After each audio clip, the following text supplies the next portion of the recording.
Welcome back to the 54th Annual GMA Dove Awards and our red carpet coverage here on The Christian Beat. We're so happy to have producers Chris, Juen, and Jad Gundersen of The Chosen with us. Thank you guys so much for stopping by. We appreciate it. Hey man, thanks for having us. Yeah, appreciate You know, it's kind of crazy to me because personally I'm just such a fan of the show, and I've seen kind of myself and my small group and kind of my church, the impact that The Chosen has had.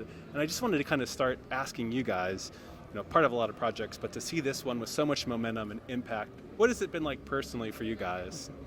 Actually, it's been a roller coaster ride. I mean, again, we talk about how in season one, we had enough to get going for the first 4 episodes, and we didn't know if there would be a 5th episode. We didn't even know if we could finish a season. So now to be sitting here and to be honored by the Doves again, back to back, and then we're wrapping up season 4 and we're prepping for season 5. So no, it's been extremely humbling, and we're just blessed to be here. Oh, that's awesome. I was going to try to press you guys about some season 4 release info, but then I saw a trailer came out, very timely, I think just yesterday, that kind of cast some of that to light. What can you tell us about what we're expecting in theaters beginning of next year? Yeah, so season 4, which is, we've done these theatrical releases in the past, right? We were kind of, I don't want to say playing with it, but it definitely is something that's not normal for a television show to go in theaters. Right. So this season, for season 4, all episodes are going to be in theaters for a short run. Wow. So everybody will be able to see it in theaters. It'll come out online shortly thereafter, so nobody worry that it's going to have to wait, months and months for it to come out online. But it is, it's just part of our audience, I think. Something that has showed us about this show, and I think this is true, and we saw this during COVID, people want to be together. People love to share these experiences, and movie making is one of those things, right? We all love going to theaters. That's kind of one of the reasons we got into this business, is we just love movies and love television. So to put television in theaters, it's a pretty unique, pretty cool thing. I can't wait. I can't wait to be heading to the theaters to watch every episode. I'm curious, how have you talked a little bit about the evolution and how things have changed some from season 1 to where we are now. Can you speak kind of more globally about that? Are there things that you learned early on that then kind of implemented later on, or how has the approach to the show maybe evolved with time? Well, I think the biggest thing is we focus on the humanity of Christ, right? Most TV shows, most movies you've seen over the years, it's kind of about the deity of Christ, right? Most Jesus characters are very, very pious and very soft-spoken.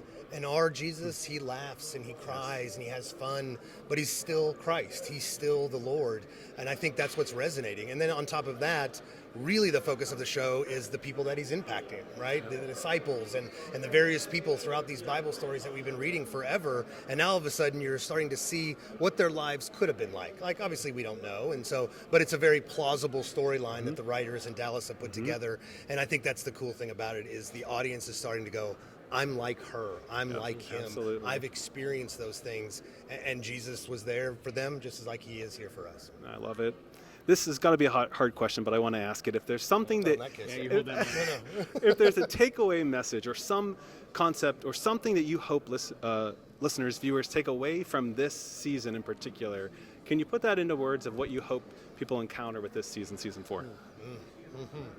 With season 4, so season 4 is definitely our most sophisticated. We were back in LA just, I guess it was last week, finishing up the first 4 episodes, music and stuff like that, and to watch it all come together.